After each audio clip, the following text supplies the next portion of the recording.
우리가 사는 세상입니다. 따뜻하고 편안하고 익숙한 곳이죠. 하지만 자리에서 일어나 고개를 들면 생각은 어느새 세상 밖으로 향합니다. 우린 정말 우주의 먼지에 불과할까? 우주는 살기 좋은 곳일까? 나쁜 곳일까? 바라보며 상상하는 것도 나쁘지 않죠. 하지만 그곳으로 직접 떠나보는 것은 어떨까요? 우리가 서 있는 이곳에서 우주의 끝까지, 그곳에 감춰진 신비와 전율스런 공포, 찬란한 신세계, 불길한 어둠의 기운,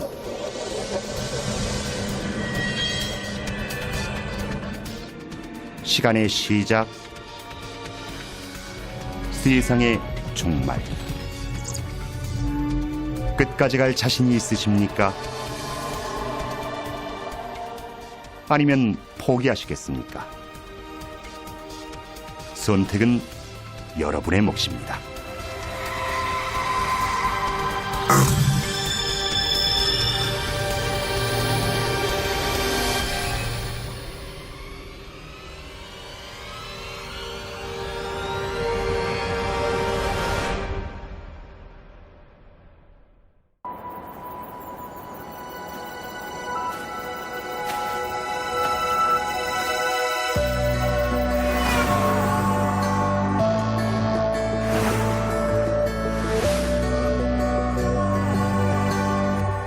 Live Curious, National Geographic Channel. 호기심에는 연령 제한이 없습니다. Live Curious, National Geographic Channel. 우주의 시작은 겨우 100km 상공이며 지구에서 1시간 거리죠. 지상의 삶은 계속됩니다. 교통 흐름과 주식 거래는 여전하고 스타트랙도 계속 방송되죠.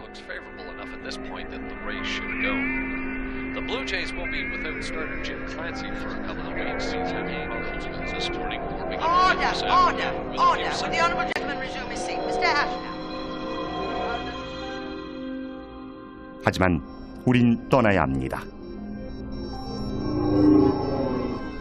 저 너머 펼쳐진 거대한 검은 바다로.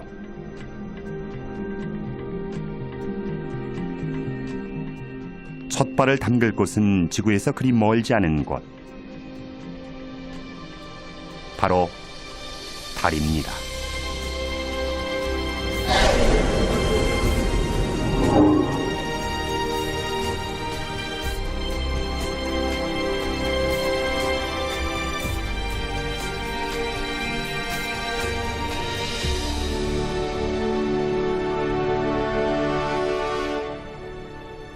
이곳에 다녀간 우주인은 수십 명, 그중 12명이 달에 발을 디뎠죠.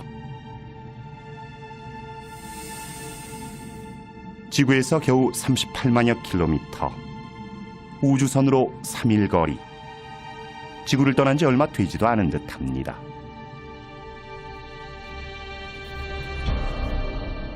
지구가 내다보이는 익숙하고 안전한 곳,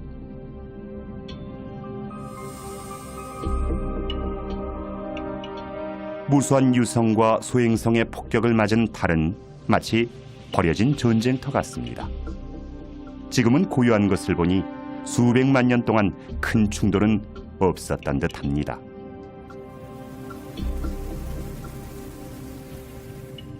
아폴로 11호 달 착륙선을 보니 옛 생각이 납니다. 닐 암스트롱이 남긴 최초의 발자국, 흔적을 지울 공기가 없어 갓 찍힌 것처럼 선명합니다. 수백만 년이 지나도 어쩌면 인류가 사라진 뒤에도 그대로일 것입니다.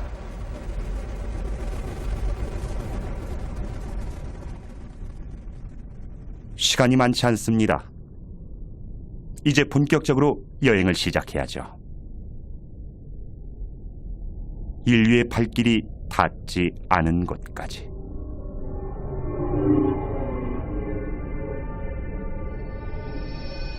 어둠 속에 친근한 모습이 보입니다. 사랑의 여신 비너스, 바로 금성입니다. 샛별 또는 개밥바라기, 때론 동쪽에서 새날을 맞이하고 때론 서쪽에서 하루를 마감하는 별. 이 별을 뒤덮은 황색 구름은 햇빛을 반사합니다. 금성이 태양계의 가장 밝은 행성인 이유죠. 금성은 크기도 중력도 지구와 거의 같은 우리의 형제별입니다. 위험은 없을 것입니다. 그런데 금성 탐사선 비너스 익스프레스가 조사한 바에 따르면 이 눈부신 구름은 강한 황산이며 행성 대기는 이산화탄소로 가득하다고 합니다. 명백한 경고입니다.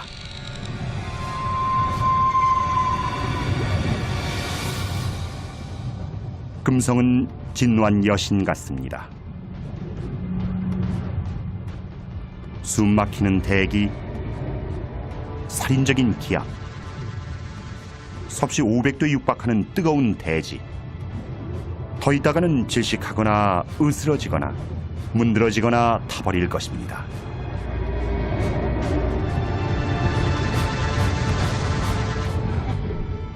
여기선 그 무엇도 살아남지 못합니다. 소련의 탐사 로봇 베네라도 예외가 아니었죠. 가혹한 환경을 견디지 못하고 부서졌습니다.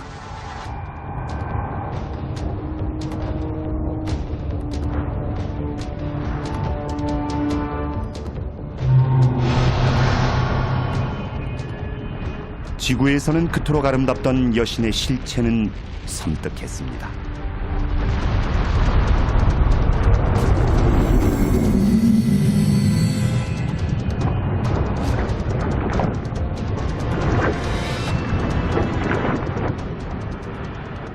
수천 개의 분화구로 표면이 울퉁불퉁한 금성은 지옥이 따로 없습니다. 대기의 주성분인 이산화탄소가 태양열을 가두는 바람에 온난화가 걷잡을 수 없이 진행된 상태입니다. 어쩌면 금성도 형제별 지구처럼 평온한 별이었을지도 모릅니다. 그것이 사실이라면 이것이 우리 별의 미래는 아닐까요?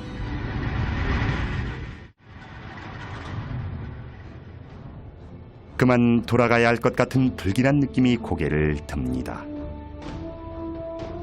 하지만 태양엔 묘한 매력이 있습니다. 두려워 감히 쳐다볼 수 없지만 거부할 수 없는 힘으로 우리를 유혹하는 메두사처럼 우린 불 속으로 날아드는 나방입니다. 거대한 태양에 그을린 초란 별, 수성입니다. 태양에 너무 다가간 별은 이렇게 됩니다. 기온이 극과 극을 오가죠.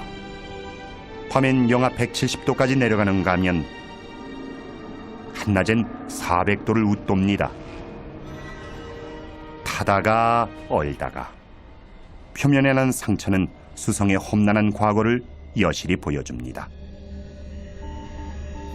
수성 탐사선 메신저우가 뜻밖의 사실을 알려줍니다. 이 행성이 작은 덩치에 비해 중력이 크다는군요. 보기보다 무겁다는 뜻이죠. 얇은 암석층으로 덮인 커다란 쇠공 같은 수성은 지금보다 훨씬 큰 행성의 핵을 보는 듯합니다. 어쩌면 전 우주를 배경으로 한 핀볼 게임에서 떠돌이 비열이 수성과 충돌해 바깥층을 날려버린 것일지도 모릅니다. 궤도를 벗어난 행성들이 마주치는 모든 것을 여지없이 파괴하는 공간. 우린 그 한가운데 던져진 한없이 작고 무력한 존재입니다. 지금이라도 돌아가야 합니다. 하지만 어느 누가 태양의 매혹적인 광채를 보고 등을 돌릴 수 있을까요? 우리의 빛이자 생명. 우린 전적으로 태양의 의지에 태양을 중심으로 살아갑니다. 그뿐이 아닙니다. 태양은 전차를 타고 하늘을 달리는 그리스의 신 헬리우스며 매일 아침 부활하는 이집트 신 라며 스톤헨지에서 떠오르는 하지의 태양입니다. 지난 수백만 년 동안 태양은 신의 얼굴에 가장 가까운 존재였습니다. 지구에서 1억 5천만 킬로미터, 비행기로 20년 거리. 태양이 꺼진다 해도 우린 8분 뒤에야 그 사실을 알 만큼 까마득한 거리입니다.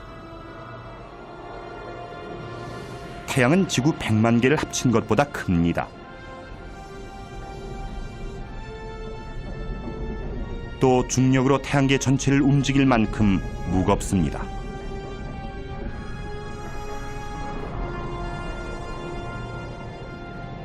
하지만 실물이 있는데 숫자가 무슨 소용일까요? 매일 어김없이 우리 머리 위에 떠오르는 친숙한 태양. 가까이 보니 너무나 낯선 모습입니다. 산압계 유동치는 백열가스. 그 온도는 무려 5,000도를 넘습니다. 중심부는 수천만 도에 이를 것으로 추정됩니다.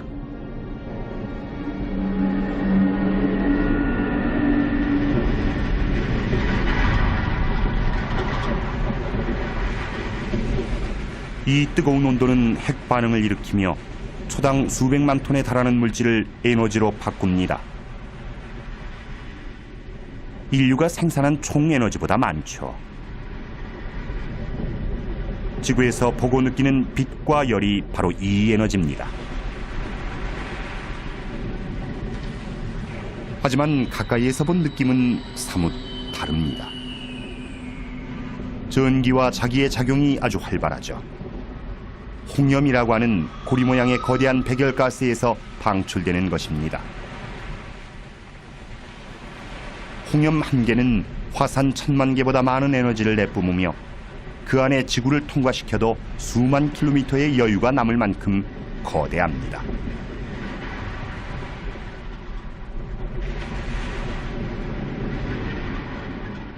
홍염이 솟구친 자리엔 비교적 온도가 낮은 층이 드러나는데 이것이 흑점입니다. 주변 온도보다 조금 낮은 탓에 검어 보이지만 지구에 있는 어떤 물질보다 뜨거우며 크기도 어마어마합니다. 어떤 것은 지름이 5만 킬로미터를 넘는 것도 있습니다. 플레어입니다. 전날 뛴 고온의 가스가 분출하면서 강한 방사선을 내뿜는 현상이죠.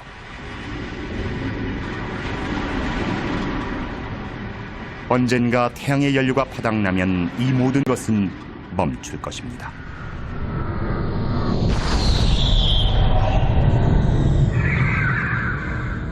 태양이 죽으면 지구의 운명도 끝입니다.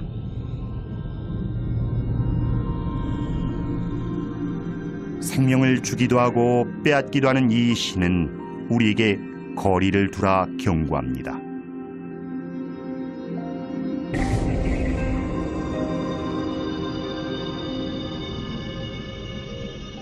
길 잃은 혜성이 너무 가까이 왔군요. 태양열을 받아 증발하면서 수백만 킬로미터나 되는 긴 꼬리를 만들고 있습니다.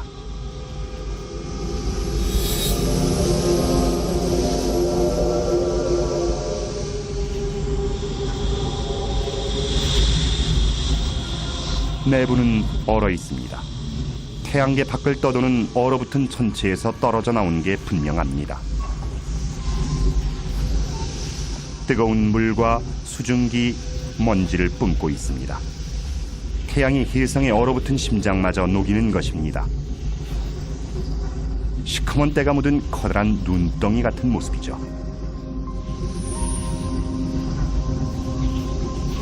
이 작은 티끌들은 유기물 같습니다. 언제부터 얼음에 갇혀 있었는지는 알 수 없습니다.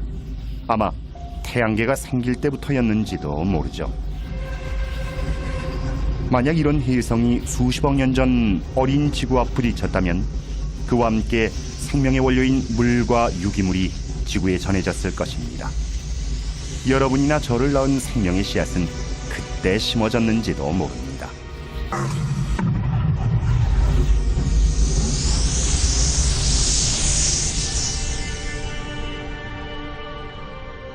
이것이 지금 지구에 떨어진다면 어떨까요? 일성이나 소행성 충돌로 멸종된 공룡을 생각해 보십시오. 이는 시간 문제일 뿐입니다. 그 전까지 대책을 마련하지 못한다면 언젠가 우리도 공룡과 같은 길을 가게 될 것입니다. 지구는 무사합니다. 적어도 지금은 말이죠. 만약 지구가 멸망하면 우린 돌아갈 곳이 없습니다. 척박한 우주 공간을 정처 없이 떠도는 미아가 돼 새로운 지구를 찾아야 합니다. 햇빛과 물과 공기가 있고 너무 춥지도 덥지도 않아 사람이 살기 좋은 곳, 이 넓은 우주 어딘가엔 그런 곳이 반드시 있을 것입니다.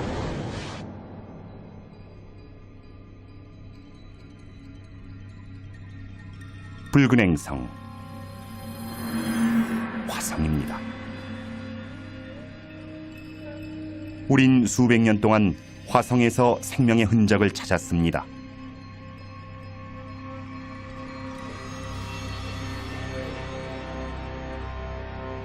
이곳 어딘가 외계 생명체가 있을지도 모릅니다. 하지만 그게 사실이라면 역사서와 과학서를 새로 써야 하는 것은 물론 우리의 세상은 발칵 뒤집힐 것입니다. 모든 것이 달라질 수도 있다는 말입니다.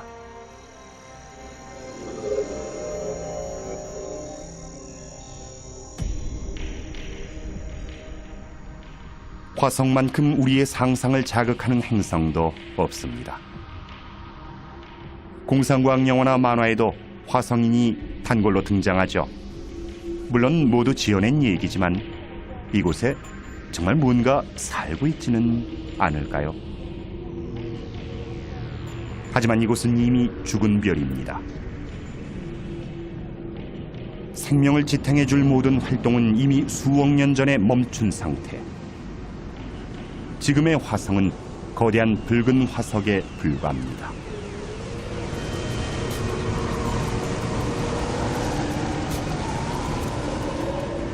뭔가 움직입니다. 지구에서 본 어떤 토네이도보다 큰 초대형 회오리 바람입니다. 바람이 분다는 것은 다시 말해 공기가 있다는 뜻이고, 공기가 있다는 것은 생명체가 살 수 있다는 뜻이죠. 하지만 사람이 숨쉬기엔 너무 희박하고 이산화탄소도 너무 많습니다. 태양의 자외선을 걸러줄 장치도 없습니다. 게다가 기온은 영하 80도까지 떨어져서 지표와 극지방의 물은 물론 대기 중 수증기까지 얼어 눈이 됐습니다.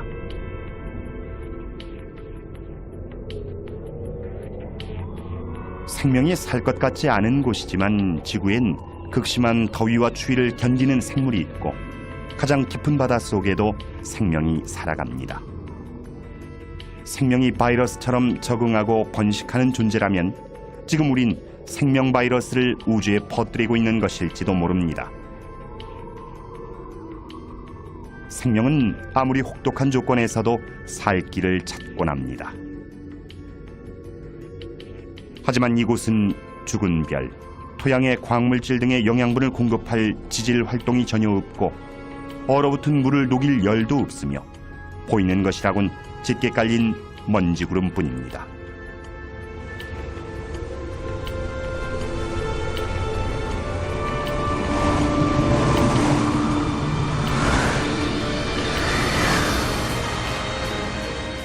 하지만 이것을 잊으면 안 되겠죠. 거대한 고대 화산 올림푸스 몬스. 에베레스트 산보다 무려 3배나 높고 스페인 땅을 거의 다 덮을 정도로 넓은 산입니다. 1970년대에 발견된 이후 사화산으로 알려졌죠.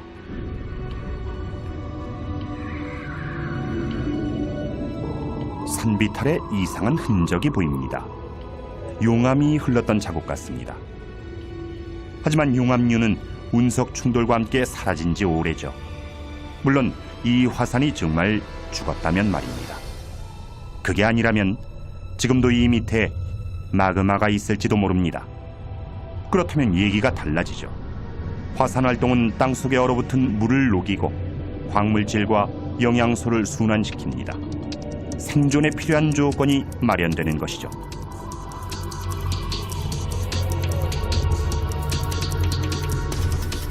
이에 비하면 그랜드 캐년은 도로에 난 틈입니다. 끝도 없이 펼쳐진 이 협곡은 북아메리카 대륙 전체를 가로지를 듯합니다.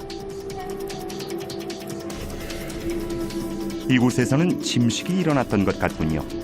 협곡 바닥엔 강이 마른 듯한 흔적도 보입니다. 화산 활동으로 녹아내린 땅속 얼음이 이 거대한 협곡을 따라 흘렀는지도 모르죠. 이런 활동은 지금도 얼음을 녹일 수 있고 물을 만들 수 있습니다. 물이 있는 곳이라면 생물도 살 수 있죠. 이곳에 물이 흐른다면 살아있는 생물이 있을 가능성도 있습니다. 적막한 풍경 사이로 움직이는 것은 미국의 탐사 로봇 오퍼튜니티 호입니다. 이 황량한 벌판이 먼 옛날 생명체가 살던 호수나 바다였다는 증거를 찾고 있는 것이죠.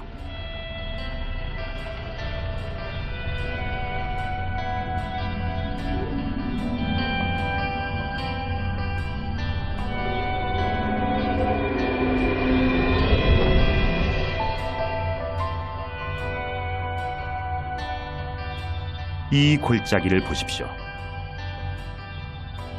화성 탐사선은 이 위를 지나갈 때마다 새로운 골짜기를 발견합니다.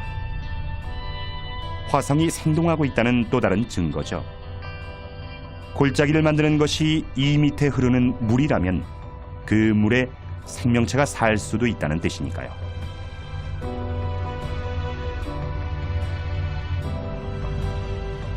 그것을 찾는 게 문제죠.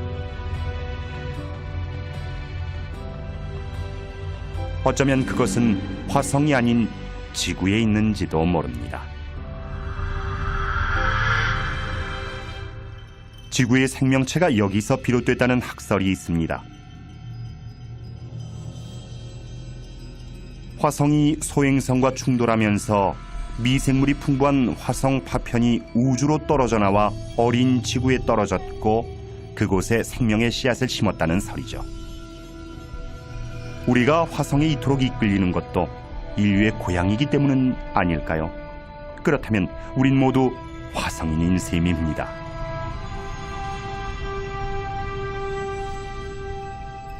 이곳은 우리가 알던 화성이 아닌 끊임없이 변화하는 활기찬 행성이었습니다.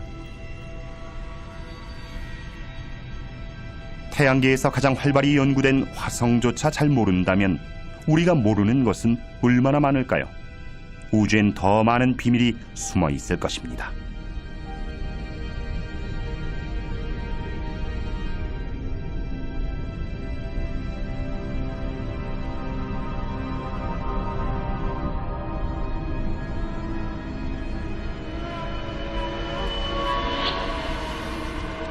점점 겁이 납니다. 거대한 컴퓨터 게임 속에 들어온 기분입니다.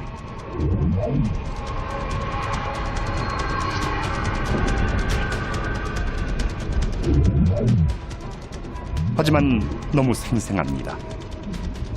지름이 수백 킬로미터에 달하는 소행성도 있습니다.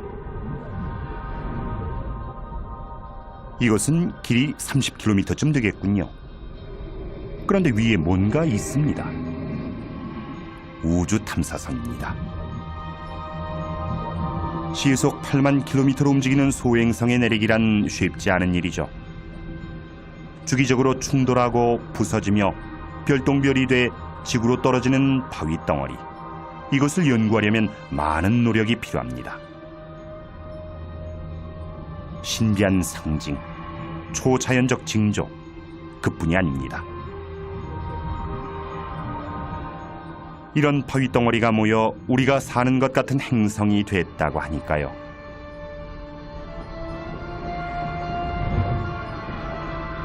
지구에 떨어진 운석의 나이를 따져보면 지구가 45억 년 전에 태어났음을 알 수 있습니다. 이들은 결국 지구와 태양계의 출생 증명서인 셈이죠. 그런데 이것들은 행성이 되지 않았습니다. 어떤 강력한 힘이 결합을 방해한 것입니다.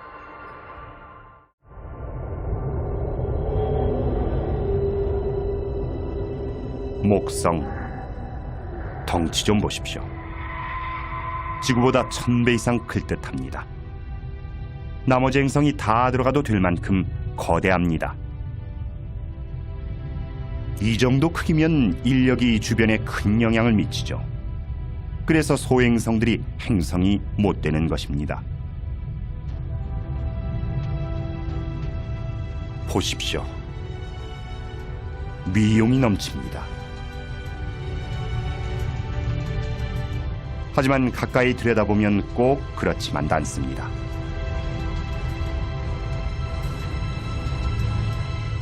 이 거대 행성은 거의 기체로 되어 있습니다.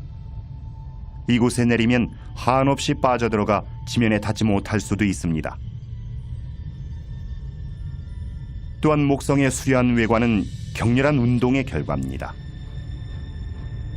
행성이 맹렬한 속도로 자전하면서 시속 수백 킬로미터의 바람을 일으키고 이것이 줄무늬와 소용돌이, 회오리 구름을 만들어내는 것이죠.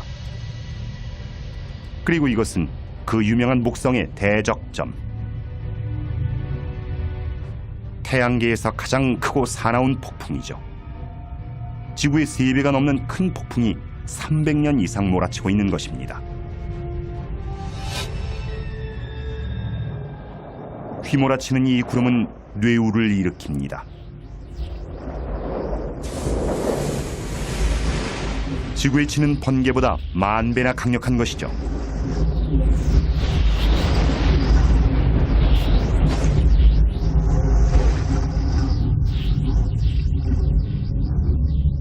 목성을 제대로 안전하게 관찰하려면 아무래도 거리를 둬야 할 듯합니다. 극지방에서 너울대는 것이 지구의 오로라처럼 아름답군요.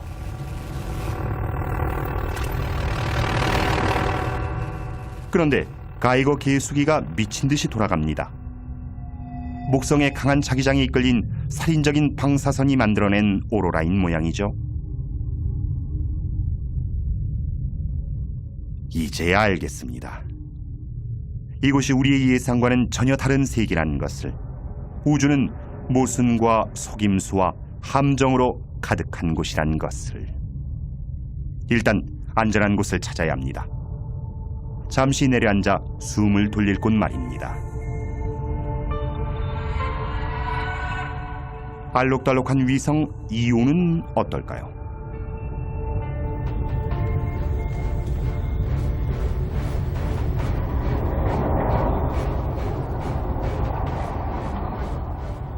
울긋불긋한 색의 정체는 녹아내린 바위와 유황, 화산, 뜨거운 화산재와 유황이 수백 킬로미터 위로 치솟고 있습니다. 안전하긴커녕 태양에 버금가는 위험천만한 곳입니다. 우주의 끝으로 가는 우리의 여정은 어느새 생존 싸움이 돼버렸습니다. 하지만 이 모든 위험이 지나면 진정 경이로운 광경이 우리를 기다리고 있을 것입니다.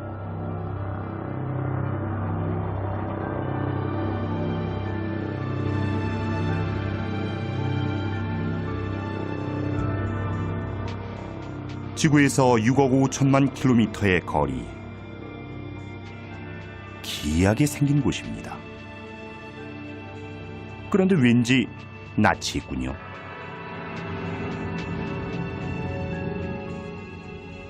얼음으로 뒤덮인 갈라진 땅이 북극을 보는 듯합니다.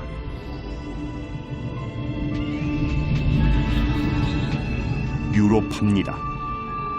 지구의 북극처럼 이 얼음도 물에 떠 있는 것은 아닐까요? 액체 상태로 말입니다.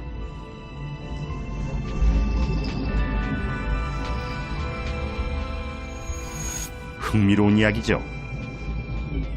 하지만 태양에서 8억 킬로미터 떨어진 유로파가 꽁꽁 얼지 않았을 리 없습니다.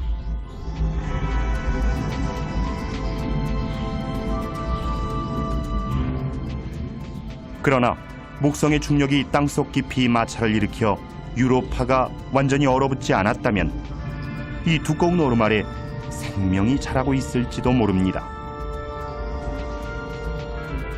만약 이 안에 미생물과 갑각류, 오징어들이 사는 거대한 생태계가 있다면 우린 이 얼음층을 사이에 두고 외계 생명체와 마주하고 있는 것입니다. 하지만 우주선을 보내 얼음을 뚫지 않는 한 유로파는 태양계 불가 사이로 남아있을 것입니다.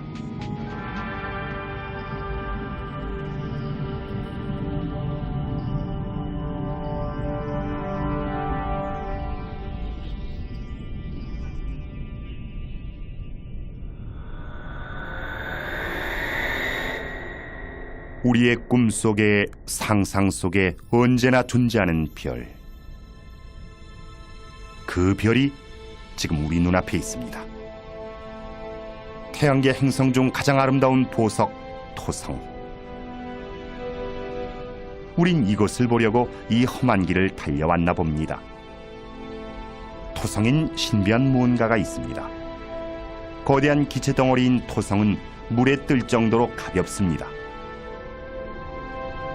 토성의 고리는 지구에서 달의 거리만큼 넓게 퍼져 있지만 두께는 몇백 미터에 불과합니다. 토성 탐사선 카시니호에 희미한 전파가 잡힙니다. 토성의 극지방 오로라에서 나오는 듯합니다. 이것이야말로 별의 노래 아닐까요? 카시니호의 조사에 따르면 이 고리는 토성의 중력에 부서진 위성의 잔해일 것이라고 합니다. 이 다시 없는 장관은 파멸의 흔적이었습니다.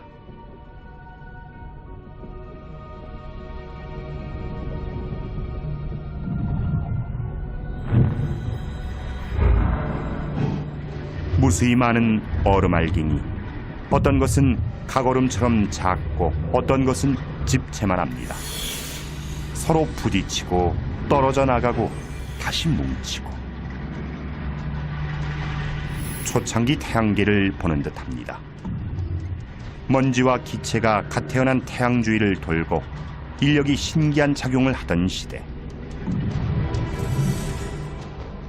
이런 파편이 만나 덩어리를 이뤘고 그렇게 우리의 지구가 탄생했죠.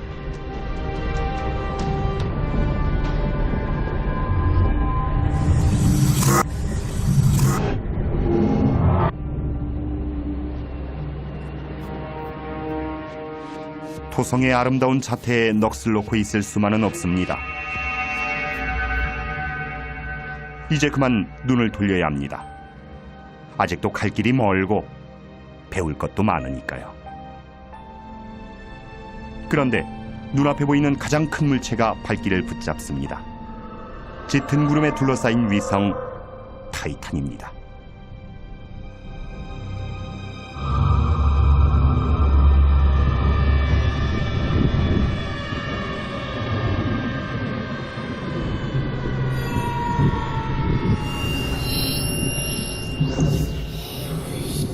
이곳엔 대기가 있는 것 같군요. 바람과 비, 계절까지 있습니다. 강과 호수, 바다도 보입니다. 지금까지 본 천체 중 지구와 가장 비슷합니다. 토성에 머물지 않길 잘했다는 생각이 드는군요. 그런데 이것은 물이 아니라 액체 천연가스입니다. 지구 전체의 석유와 가스 매장량의 수백 배는 될 것으로 추정됩니다. 가져갈 수만 있다면 지구의 모든 도시와 자동차가 수천 년 동안 쓸 수 있는 양이죠. 어쩌면 먼 훗날 이곳에 정착한 지구인들이 쓰게 될지도 모르겠군요. 타이탄이 주인 없는 별이라면 말이죠. 그것을 알아보고자 카시니호의 위성 탐사선 하위 헌스가 타이탄에 착륙했습니다. 그리고 토양에서 유기물의 존재를 확인했죠. 하지만 이곳의 기온은 영하 180도. 생명체가 되기엔 불가능한 조건입니다. 타이탄이 더워진다면 모르지만요. 태양은 점점 뜨거워질 것입니다. 그렇게 되면 수십억 년 전 지구에서 그랬듯 이곳에도 수많은 생명이 싹틀 것입니다.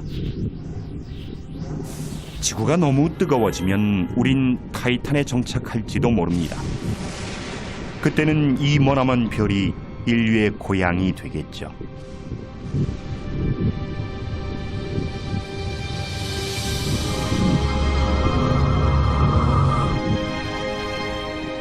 지구에서 벌써 10억 km 이상 날아왔습니다. 여기서부터 지구는 우리 시야를 벗어납니다.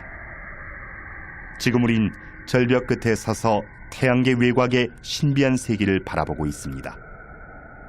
우리가 진정 우주를 이해하고 그 끝을 보고자 한다면 여길 넘어야 합니다.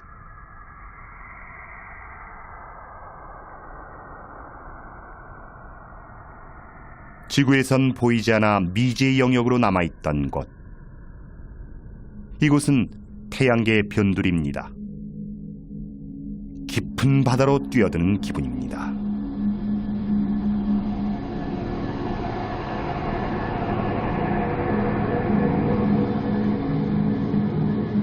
저 고리를 보십시오.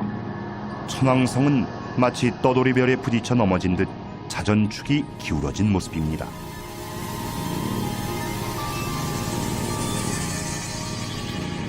불안이 엄습합니다. 벌써 자신이 없어지고 쓸쓸하기만 합니다. 우주의 끝에 가도 이런 기분이 들 것만 같습니다. 하지만 이제 겨우 물가를 벗어났을 뿐입니다. 지구를 콩만하게 줄인다면 아직 2km도 못 간 것이죠.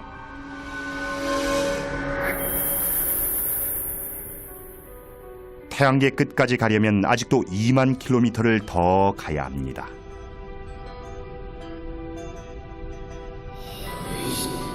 어둠 속에서 낯선 얼굴이 고개를 듭니다.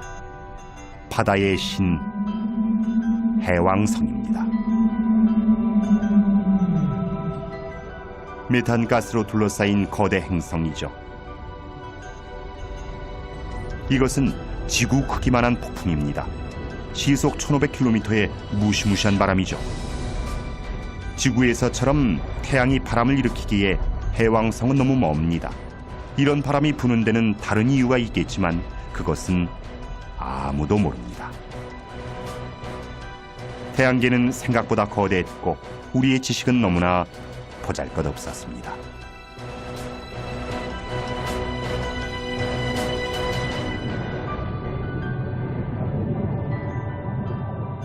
발을 디딜 만한 곳을 찾아 좀 더 깊이 들어갑니다.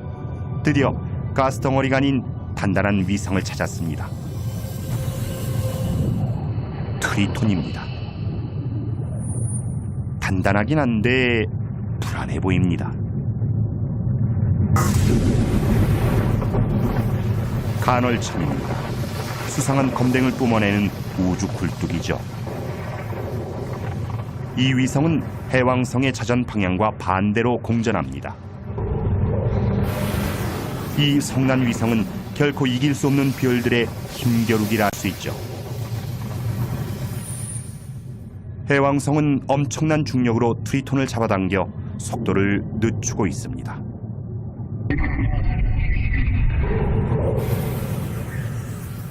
언젠가 이곳은 해왕성의 힘에 무너지겠죠.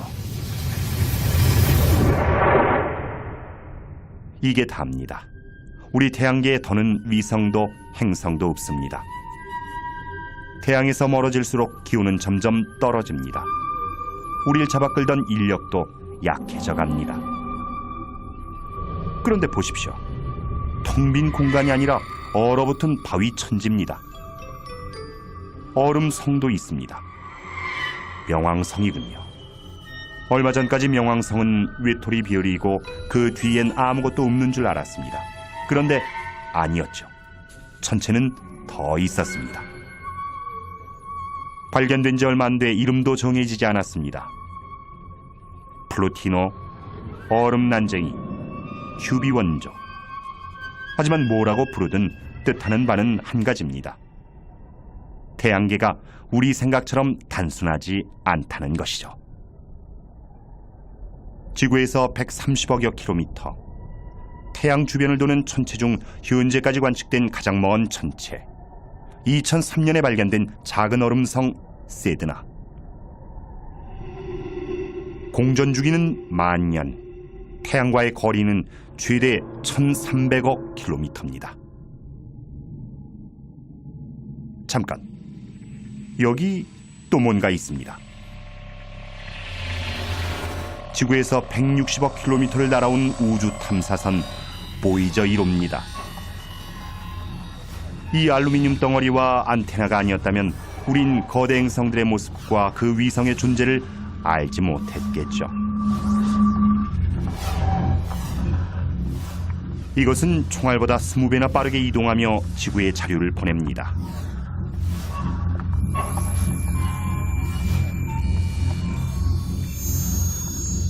옆에 보이는 금색 레코드판은 먼 우주에 띄워보내는 병에 담긴 편지입니다.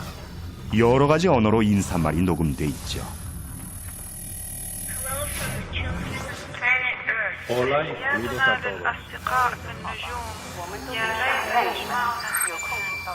우리 태양계의 위치를 담은 지도도 있습니다. 하지만 정글에서 소리치는 격은 아닐까요? 이 소리를 듣고 우리가 사는 곳을 찾아올 누군가가 친구일지 적일지는 아무도 모르니까요. 우주의 빙산무리가 끝없이 이어져 있습니다. 처음에 본 혜성 같기도 합니다. 수십억 년 전 혜성이 지구에 생명을 심었다는 설처럼 어쩌면 여기서 시작된 생명이 지나가는 별이나 해왕성의 중력에 끌려 태양을 향해 떨어져 나갔는지도 모릅니다. 그리고 이 얼음, 지구의 물도 여기서 비롯된 것은 아닐까요? 그 많은 바닷물, 우리가 마시는 커피, 우리 몸속의 물이 이 머나먼 우주 빙수기에서 온 것이라면 놀라운 일이 아닐 수 없죠.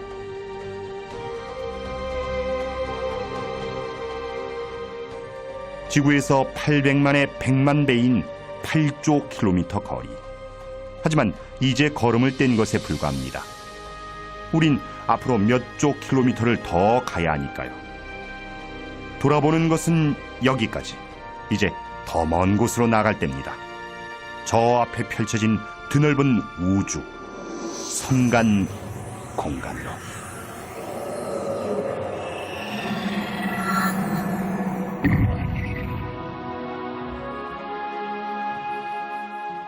태양계에서 아주 멀리 떨어진 성간 공간. 황홀한 풍경입니다.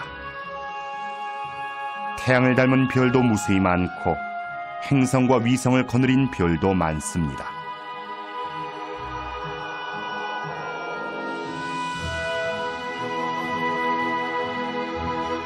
어디로 가야 할지 모르겠군요. 사방에 무한한 가능성이 펼쳐져 있습니다. 어느 쪽으로 가든 속도를 한껏 올려야 할 것 같습니다.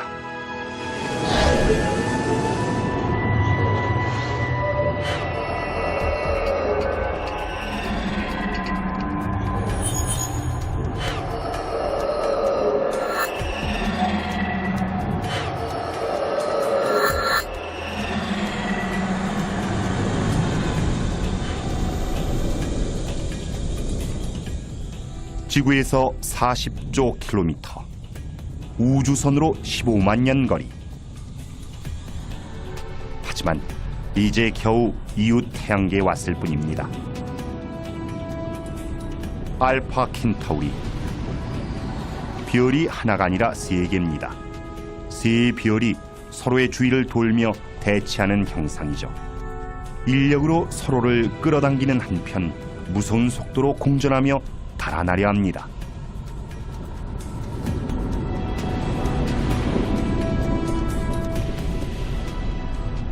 이 사이에 끼이는 순간 우린 어느 한 별에 끌려 들어가겠죠. 까마득히 먼 우주에서 증발하는 것입니다. 몇 킬로미터인지는 무의미합니다. 이제부터 단위는 광년이 됩니다. 한 줄기 빛은 1년 동안 10조 킬로미터를 갑니다. 따라서 40조 킬로미터는 지구에서 4광년 거리죠. 머리가 어지럽군요. 얼마나 먼 거리인지 짐작하기도 어렵습니다. 그래도 가슴이 뜁니다. 저 너머엔 어떤 세계가 기다릴까요? 우주의 끝에 가면, 갈 수 있다면 과연 무엇을 만나게 될까요?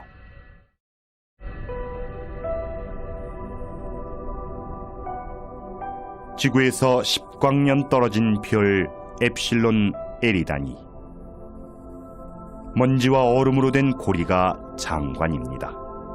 지금도 저곳 어딘가에서 얼음과 바위 덩어리로 된 행성이 태어나고 있겠죠.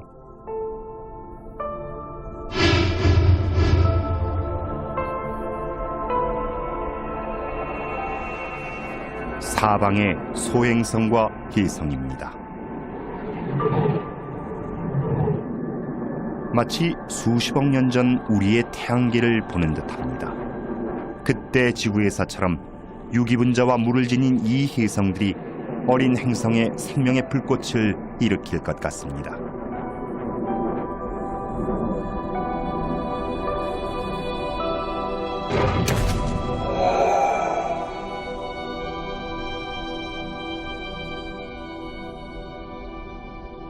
이 모든 것의 중심에 있는 별은 우리의 태양보다 작습니다. 태어난 지 얼마 안 된 별이죠. 이 태양계의 생명은 기껏해야 원시 생명체일 것입니다.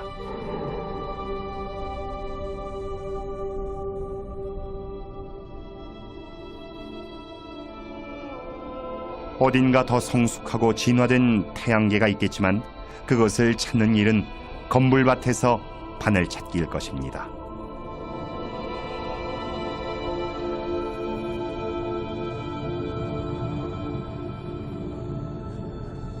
지구에서 20광년 거리. 또 다른 별 글리제 581.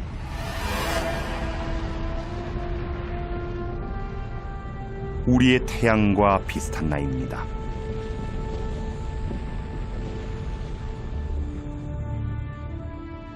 그 주위를 도는 한 행성. 중심별에서 딱 적당한 거리입니다. 더 가까우면 물이 증발해버리고 더 멀면 얼어버리겠죠. 생명이 진화하기에 이상적인 조건입니다.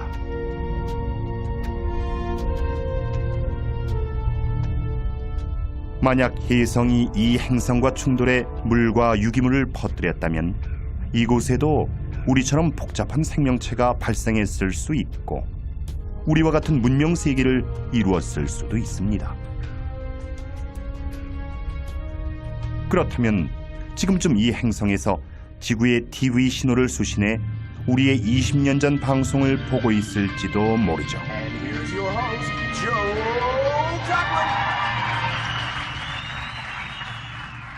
하지만 우리의 후손이 이렇게 먼 곳과 교신하는 법을 알아내기 전까지 사실을 확인할 길은 없습니다. 그들과 우리는 서로의 존재를 모른 채 비슷한 삶을 살아가는 것이죠. 그들이 이미 멸망한 게 아니라면요.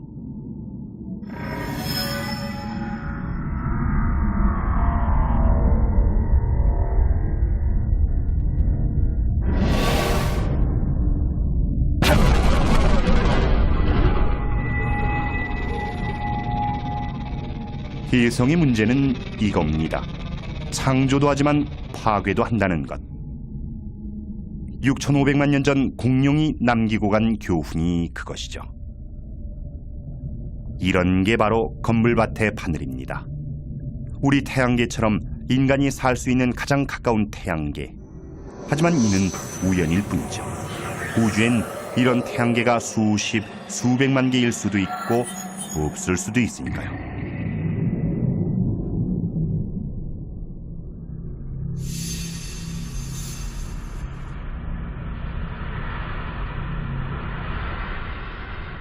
엄청난 크기군요. 자세히 보니 벨레로폰이라는 행성입니다.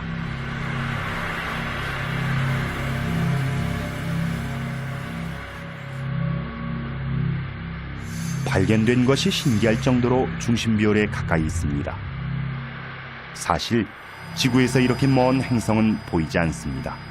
눈부신 이웃별의 빛에 가리기 때문이죠.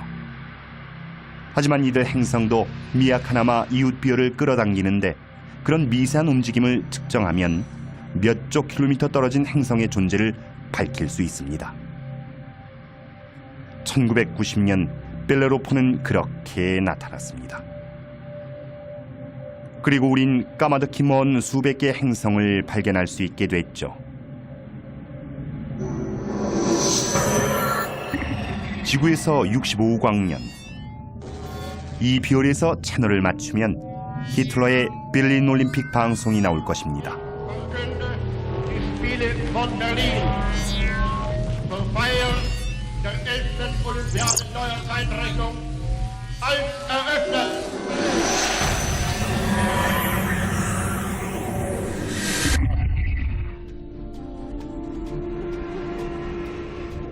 쌍둥이 별, 악마의 별 알고리입니다.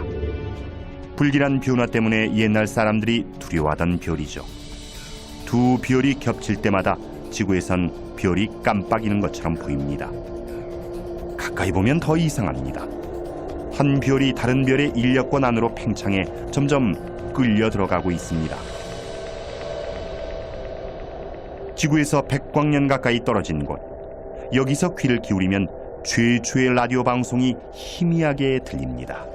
We'd appreciate it if anyone hearing this broadcast would communicate with us.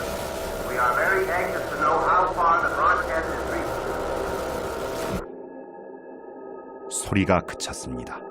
여기서부터는 지구의 흔적을 전혀 느낄 수 없습니다. 저 너머의 외계인들은 우리의 존재조차 알 수 없겠죠. 바닷가에 서서 밤하늘을 바라보며 우주와 인간의 존재를 생각하던 때가 마치 전생처럼 멀게 느껴집니다. 눈앞에 펼쳐지는 경이로운 풍경에 감사한 마음이 듭니다. 우리가 사는 세계를 보여주기 때문만이 아니라 전 우주의 과거와 미래에 관해 얘기해주기 때문이죠.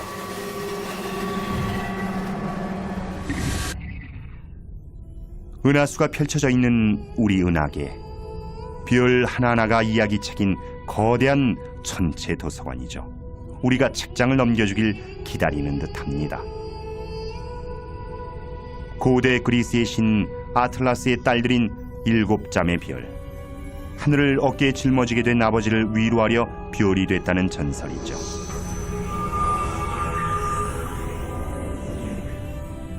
거대한 별 베텔게우스, 우리가 본 것 중 가장 크고 밝은 별입니다. 우리의 태양보다 적어도 600배는 커 보입니다.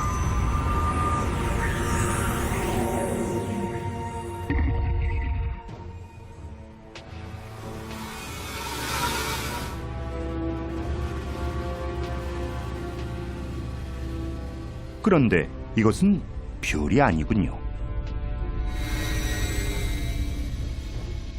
행성도 아니고 우리가 본 어떤 것과도 다릅니다.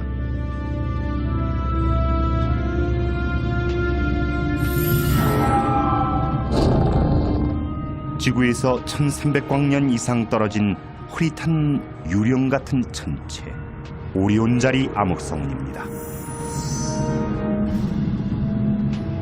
앞이 안 보이는 자욱한 먼지와 가스에 둘러싸여 사방이 가로막힌 느낌입니다.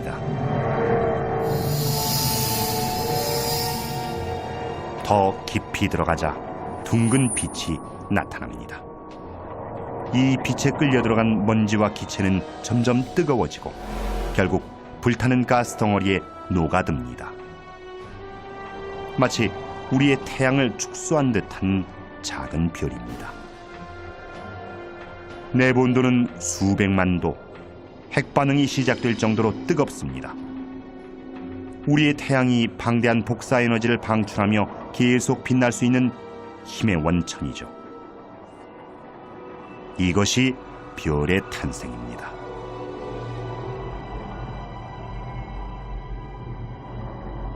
한 개가 아닙니다.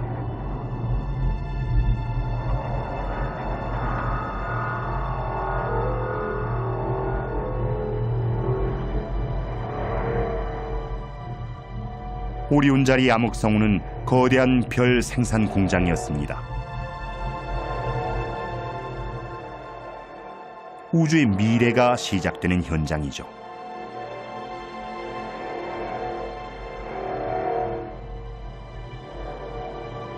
위험과 공포가 가득한 우주를 상상한 우리에게 우주는 자신의 위대한 창조물 별의 탄생을 보여주었습니다.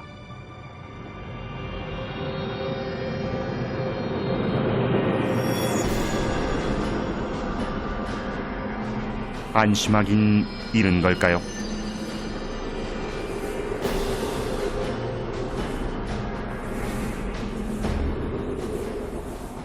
시속 20만 킬로미터의 맹렬한 기세로 가스가 터져 나옵니다. 먼지와 가스 기둥이 끝없이 솟구칩니다.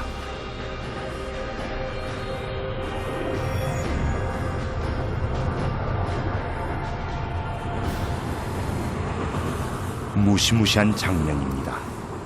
그런데 결과를 보니 말문이 막힙니다.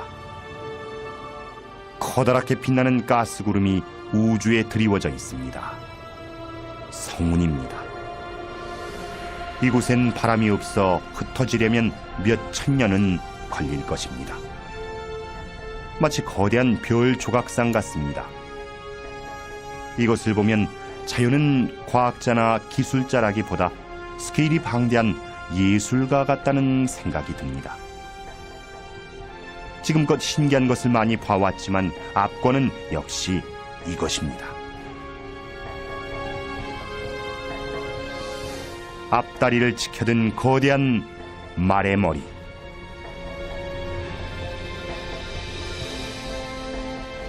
별이 태어나고 자라고 그 다음엔 어떻게 될까요? 죽을까요? 조용히 사그라질까요? 아니면 펑 하고 사라질까요?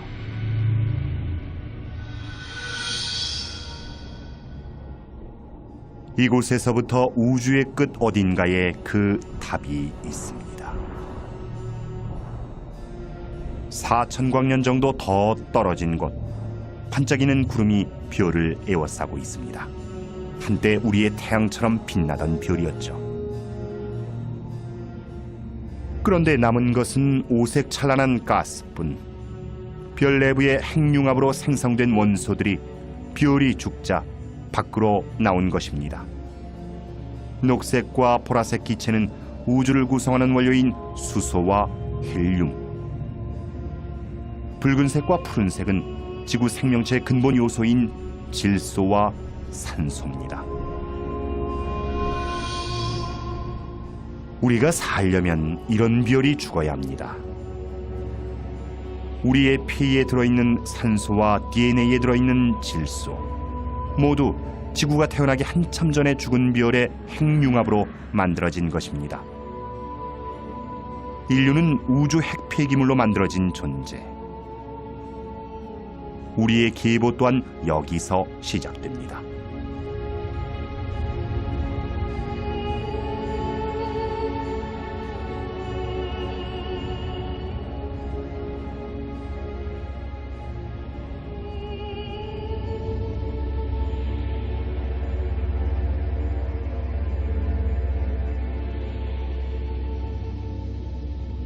이 중심에 있는 것은 앙상한 별, 백색 외성, 흰 빛을 발하는 뜨거운 별. 작지만 밀도는 매우 높습니다. 이는 별이 죽는 순간으로 원자가 녹아 밀착된 상태. 밀도가 어찌나 높은지 찻숟가락만한 양의 질량이 1톤이나 됩니다.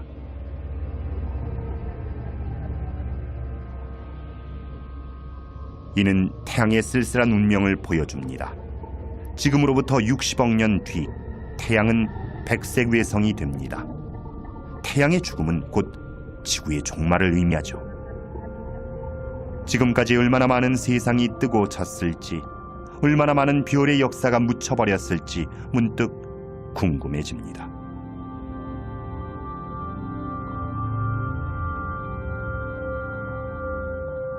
하지만 가장 위대한 역사는 남아 있습니다. 이제 우린 시간을 거슬러 올라갈 것입니다. 우주의 모든 이야기가 시작되는 첫 번째 장으로.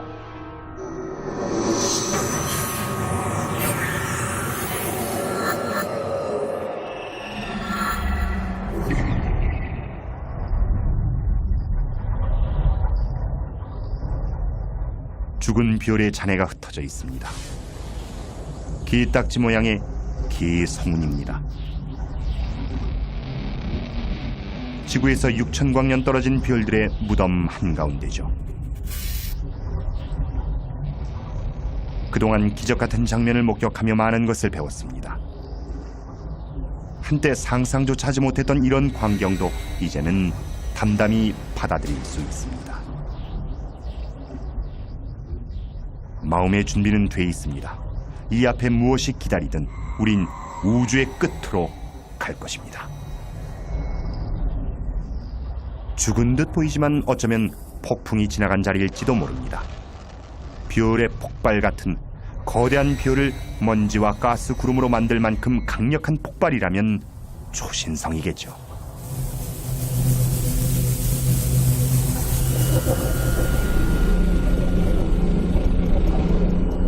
폭풍의 눈입니다.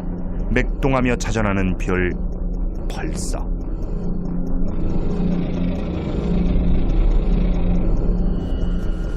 커다란 별의 핵이 중력에 쪼그라든 모양입니다. 지름은 겨우 20km지만 밀도는 상상을 초월하죠. 핀 끝만한 양이 많으면 수백만 톤은 될 것입니다.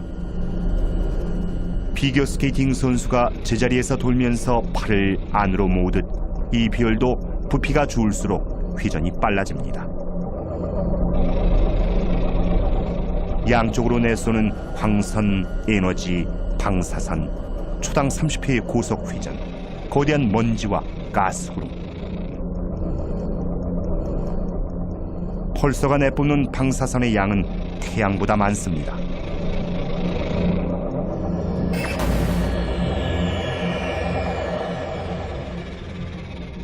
지금까지 이보다 더 무서운 존재는 없었습니다.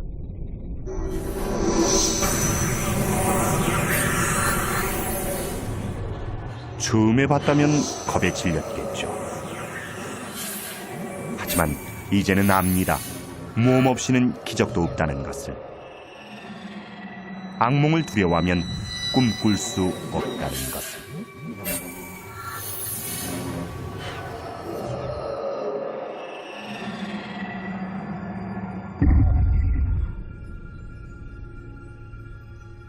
묘한 기분이 듭니다. 뭔가 좋지 않은 일이 일어날 것만 같은 기분 나쁜 느낌입니다. 절대 마주치고 싶지 않았던 그것. 뒤에 있는 별빛마저 새나오지 못하는 지독한 암흑. 우린 종말의 모습을 보고 있습니다. 거대한 별의 시체. 블랙홀입니다. 이 별은 백색 외성이나 펄서가 되지 않았습니다. 대신 계속 줄어들었죠.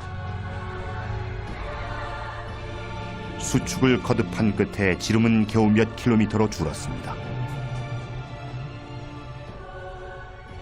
밀도가 펄서보다 훨씬 큰 가공할 천체가 된 것이죠.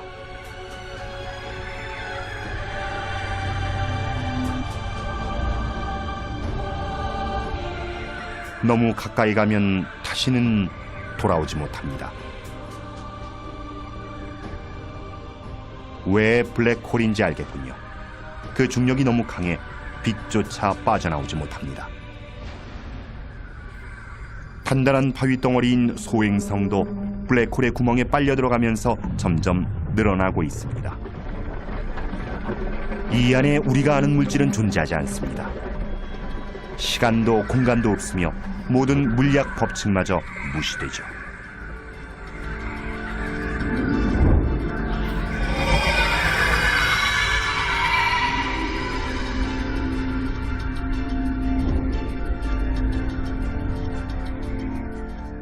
소행성은 사라졌습니다.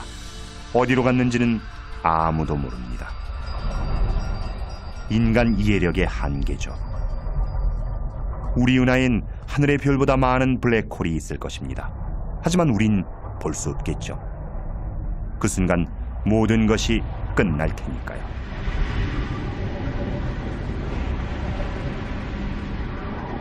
끝이 보이지 않는 나락으로 서서히 사라져가는 이 별처럼.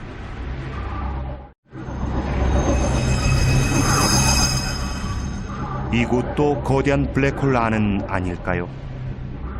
어쩌면 이 우주 역시 다른 우주의 블랙홀 안인지도 모릅니다.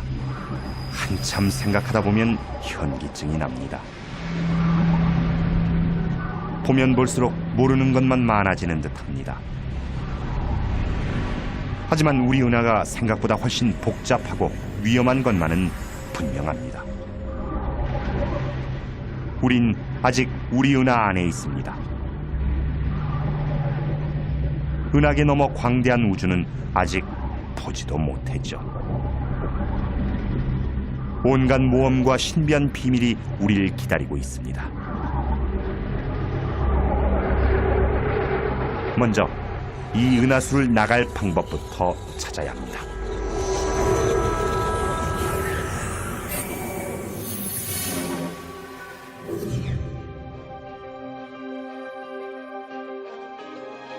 지구에서 7,000광년 떨어진 곳. 하지만 아직 우리 은하 아닙니다. 한없이 아름답고 신비한 나무로 가득한 밀림에 들어선 기분입니다. 이대로는 나무에 가려 숲을 볼 수가 없습니다. 어떻게든 이 숲을 빠져나가 은하계 끝으로 가야 합니다. 그래야 은하계와 우리의 기원을 조금이라도 알 수 있을 테니까요. 하지만 눈앞의 풍경이 발길을 머물게 합니다. 찬란히 빛나는 구름 위로 피어오르는 거대한 먼지 기둥. 이것이 창조의 기둥입니다. 먼 은하계로 통하는 문 같습니다. 양쪽 기둥에 조그만 것들이 박혀 있습니다. 별의 씨앗을 품고 있는 것이죠. 별 하나가 우리의 태양계만 합니다. 자연의 창조력에 또 한 번 고개가 숙여집니다. 하지만 매혹적인 광경에 빠져 언제까지 넋을 잃고 있을 수만은 없습니다. 우린 은하계 끝을 향해 떠나야 합니다.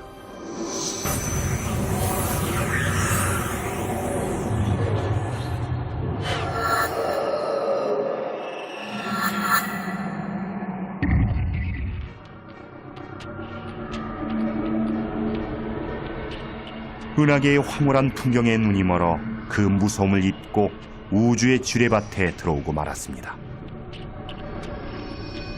별에서 터져나온 거대한 가스구름이 마치 느린 화면처럼 움직입니다.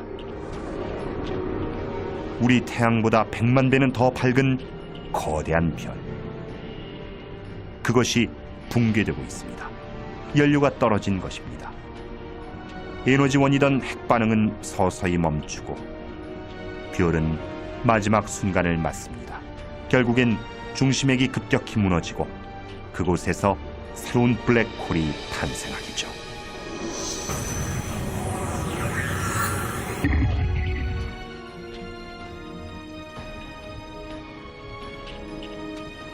이 별은 그보다 더 크고 굉장히 불안정합니다. 곧 폭발할 것 같습니다. 이렇게 큰 별이 죽으면 초신성보다 100배는 강한 폭발이 일어나죠. 그것이 우주에서 가장 성대한 별의 최후, 극초신성 폭발입니다.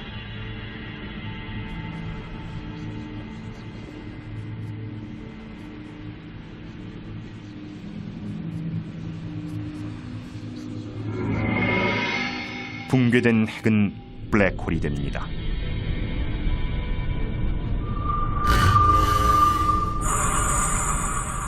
별 전체를 관통하는 충격파에 바깥층이 우주 공간으로 터져나갑니다.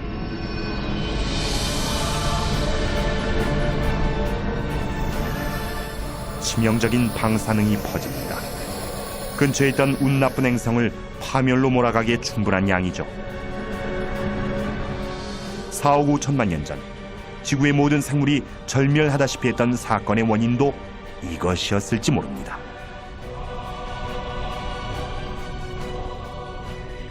죽음의 극초신성, 얼어붙은 해성, 타버린 행성, 백색 외성, 적색 거성, 지구. 거대한 빛의 연못 속의 작은 물방울. 그것이 우리의 은하계입니다. 우리 별은 어디일까요? 여기 답이 있습니다.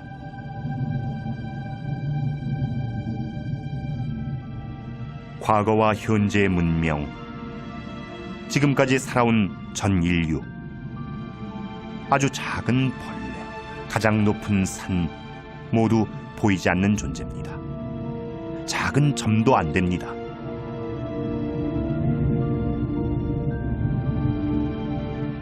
우리 지구는 보잘것없는 별을 도는 작은 행성입니다. 지금 당장 없어진다 한들 티도 안 날 것입니다. 하지만 지금까지 본 곳들은 우리가 살고 싶은 곳도 살 수 있는 곳도 아니었습니다. 지구에서 멀리 떨어진 지금에야 그 가치를 알 것 같습니다.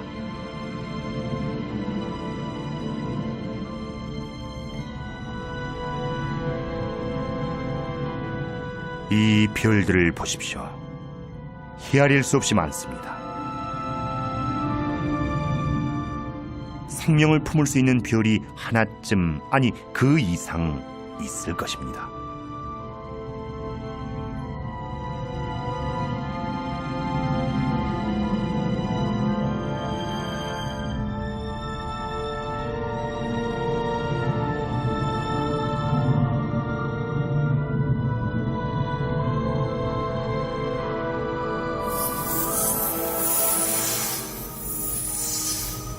별이 촘촘히 모인 이 대성단이 그곳인지도 모르죠.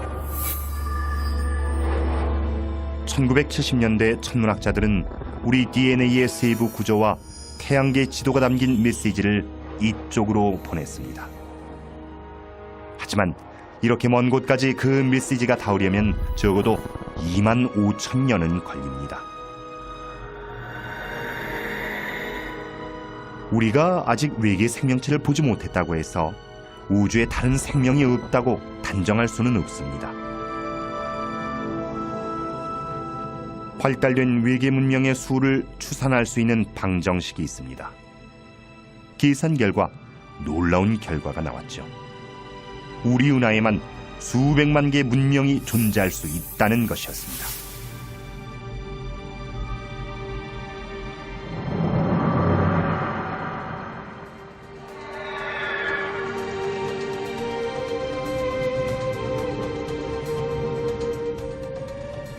지금까지 본 것은 모두 우리 은하 아니었습니다. 기회는 지금입니다. 이제 다른 은하로 나아가 더 큰 그림을 볼 때입니다. 우주 만물이 어디에서 왔는지도 알 수 있을지 모릅니다. 준비됐습니다. 우리가 사는 태양계와 우리 은하를 떠나 은하간 공간으로 곧 출발할 것입니다.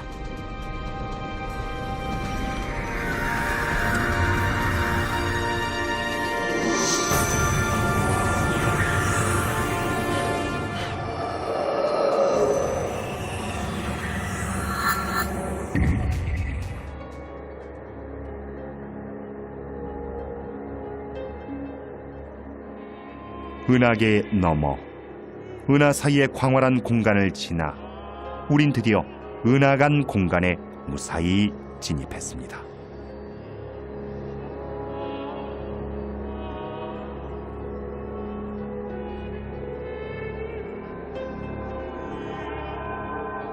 이곳엔 시야를 막는 것이 없습니다.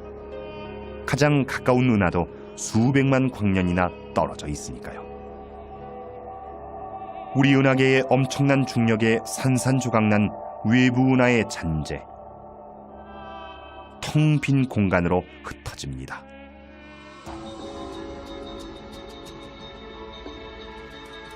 이곳은 우주에서 가장 완벽한 진공에 가까운 상태지만 정말 아무것도 없는 것은 아닙니다. 기체가 희미하게 남아있고 먼지도 엷게 흩어져 있습니다. 그뿐이 아닙니다. 암흑물질도 있습니다. 우린 볼 수도 느낄 수도 맛볼 수도 만질 수도 계량할 수도 없는 불가사의한 물질이죠.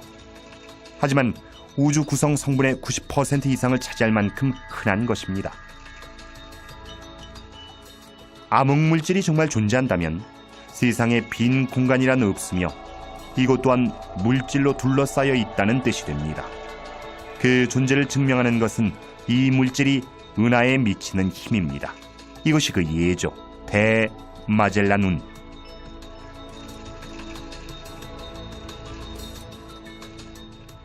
오늘날 가장 빠른 우주선으로 60억 년 이상 걸리는 거리.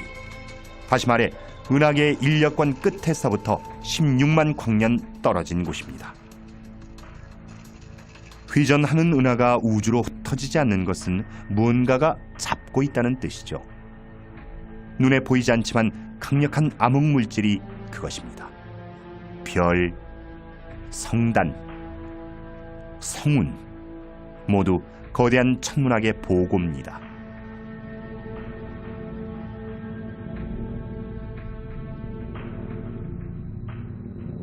이것은 꼭 반짝이는 진주 목걸이 같습니다. 불덩어리였군요. 강력한 폭발과 함께 퍼져나가고 있습니다. 초신성입니다. 이 빛은 1987년 지구에서 육안으로 관찰할 수 있었을 정도로 굉장히 밝습니다. 게다가 연쇄 핵반응을 일으킬 만큼 격렬해서 원자를 융합해 새로운 원소를 만들어내죠. 그렇게 생겨난 금, 은, 백금 등의 물질은 우주로 튕겨나갑니다.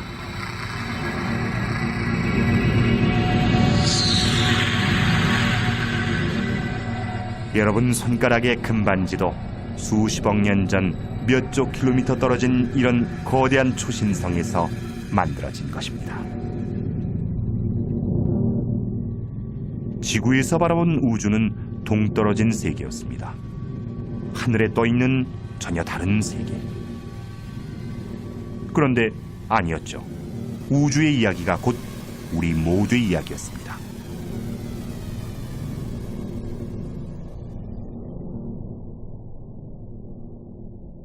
그렇게 생각하니 막막한 바다에서도 용기가 납니다. 우린 계속 나아갑니다. 더 멀리, 더 빨리.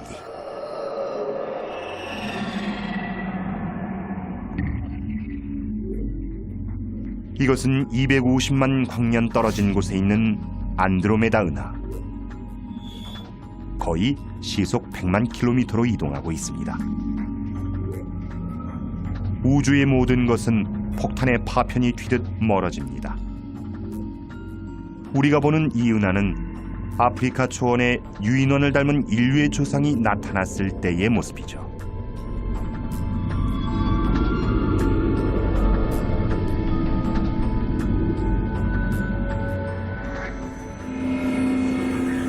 시간을 거슬러 올라가 좀 더 먼 곳으로 갑니다. 뭔가 이상합니다. 은하 전체가 폭발하고 있습니다.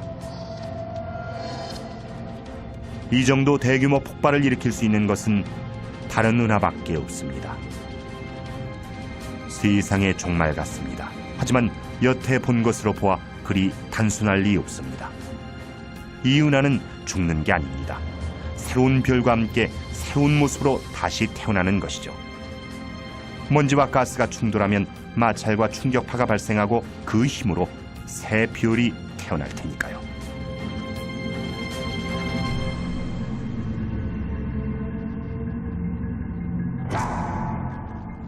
혼돈 속에도 질서가 있고 무한한 변화에도 패턴이 있습니다.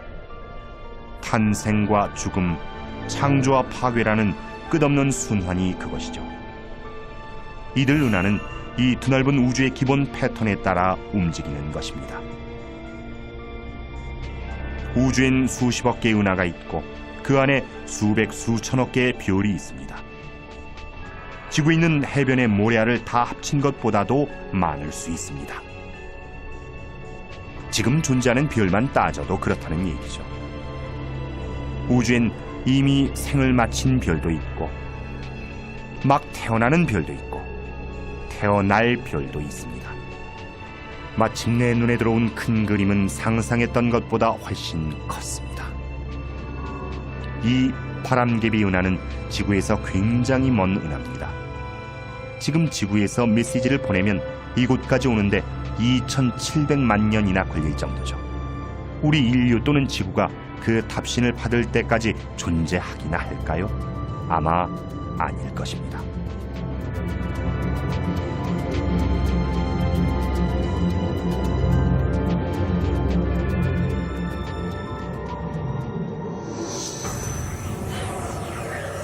계속해서 시간을 거슬러 갑니다. 공룡이 멸종된 시대를 지나고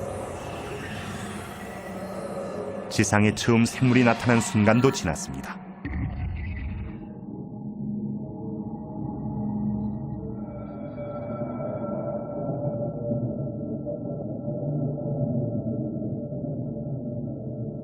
지구에서 20억 광년 거리, 우주의 끝이 다가옵니다.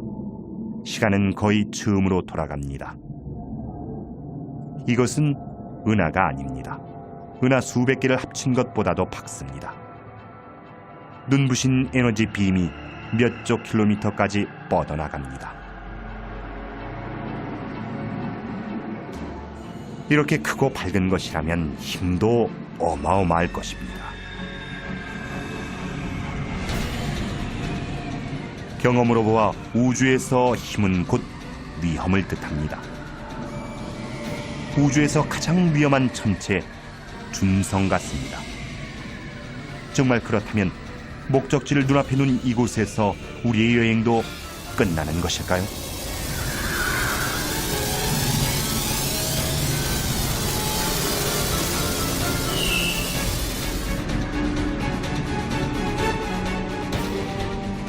우주에서 가장 강력하고 가장 치명적인 천체, 준성.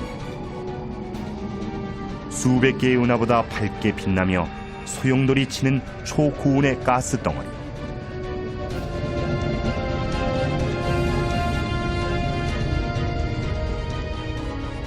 가공한 힘의 원천은 이 거대한 짐승의 심장부에 있습니다.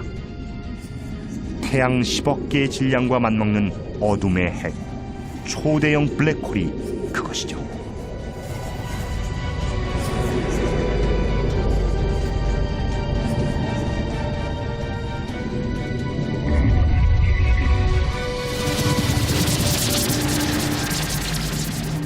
이것은 별을 통째로 산산조각 내고 그 가스를 모조리 빨아들입니다.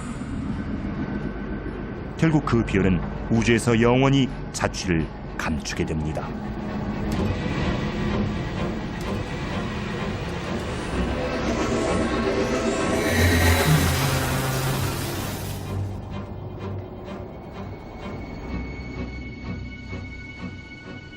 우린 우주의 가장 무서운 힘을 목격했고 그 파괴력이 얼마나 굉장한 것인지도 알았습니다.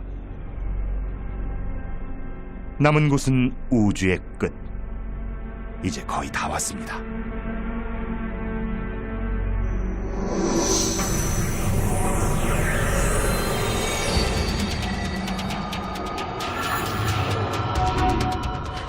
아직 더 가야 합니다.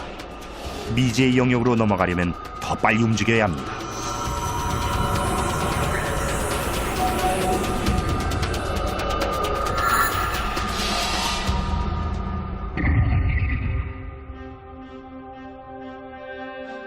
지구에서 80억 광년 떨어진 곳에도 은하가 있습니다.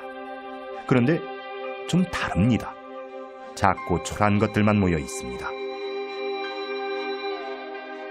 시간을 한참 거슬러 온 탓에 우린 지구가 태어나기도 전의 은하를 보고 있습니다.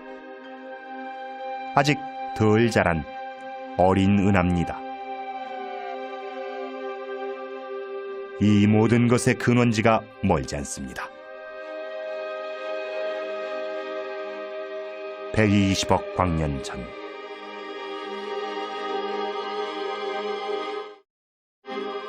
이 은하들을 보십시오. 캄캄한 바닷속을 떠다니는 원시 플랑크톤 같습니다.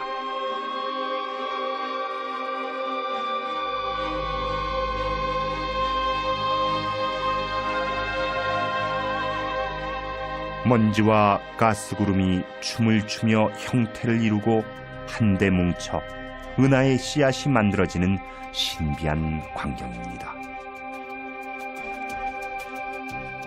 우리 은하도 이렇게 태어났겠죠.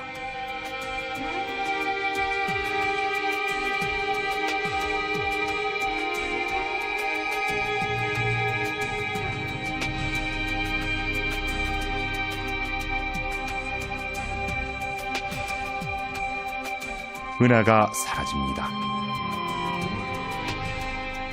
지금은 별조차 태어나기 전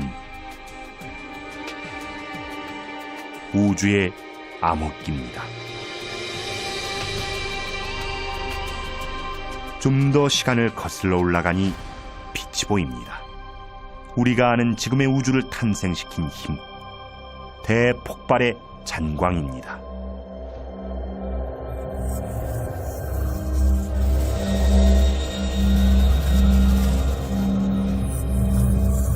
거의 다 왔군요.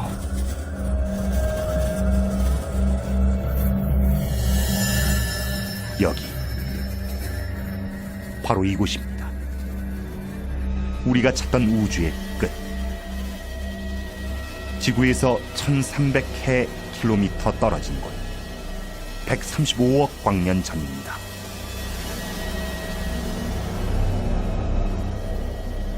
우주 역사상 가장 격렬한 창조의 순간, 빅뱅이 일어나던 바로 그 순간입니다. 이 세상 모든 것은 이때부터 존재했죠.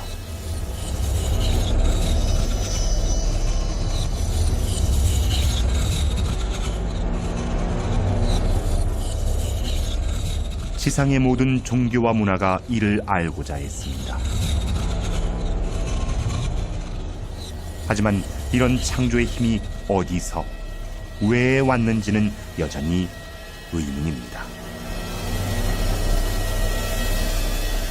우리의 여정은 여기서 끝나지만 우주는 여기서부터 시작입니다.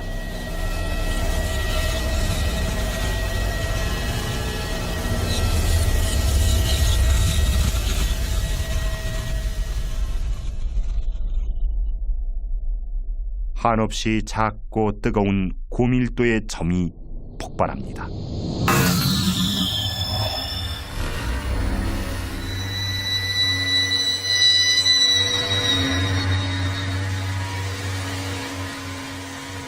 이어서 시간과 공간, 물질, 우리의 우주가 생겨납니다. 처음엔 원자보다 더 작은 입자만 하던 것이 어느 찰나인가 손바닥으로 쥘 수 있을 만큼 커집니다. 그리고 잠시 후 어느새 지구만해집니다.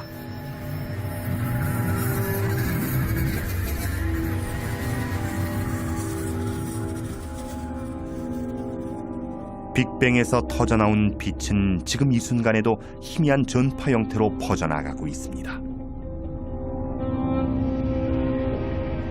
가정의 TV 안테나에도 잡힙니다.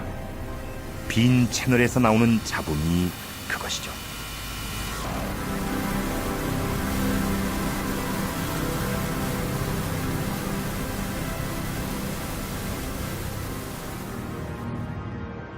이젠 폭발의 충격파를 타고 거슬러 온 시간을 되돌아갑니다.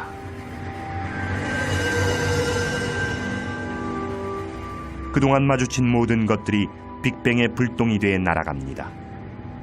은하도, 별도, 행성도, 모두 작은 파편입니다.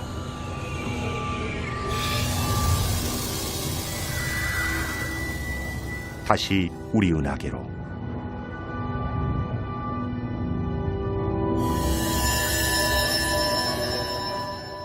우리 태양계로.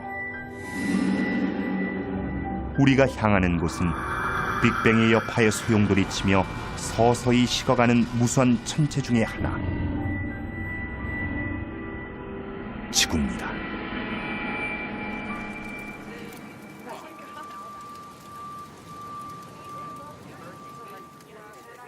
우린 과거로 거슬러 올라가 미래를 봤습니다. 30억 년 뒤 거대한 안드로메다 은하가 우리 은하와 충돌합니다. 새 은하가 탄생합니다. 살아남은 태양과 그 행성들은 새 은하를 도는 커다란 궤도 안으로 던져집니다. 이후 태양은 적색 거성이 돼 수성과 금성을 삼켜버리고 초토화된 지구에서는 모든 생명이 자취를 감춥니다.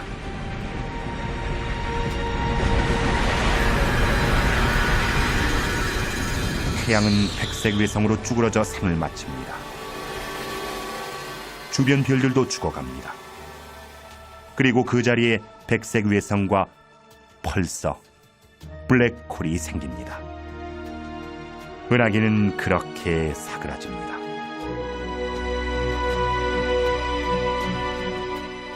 빅뱅 이후 우주는 빛을 잃으며 죽어가고 있습니다. 갑작스런 폭발이 아니라 서서히 멀어지는 불빛처럼.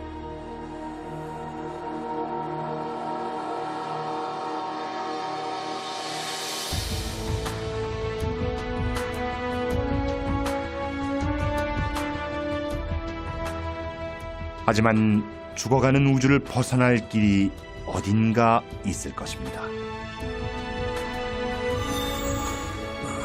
어쩌면 우리의 먼 후손은 시공을 가로지르는 웜홀을 찾아낼 수 있을지도 모릅니다. 어딘가 또 다른 우주가 있다면 우리 후손은 쇠락한 우주를 떠나 비슷한 곳을 찾아갈 것이고, 그곳에서 또 다른 젊은 지구를 만날 수 있을 겁니다. 운이 좋으면 그들은 새로운 우주에 정착해 그곳을 고향이라 부르게 될 것입니다.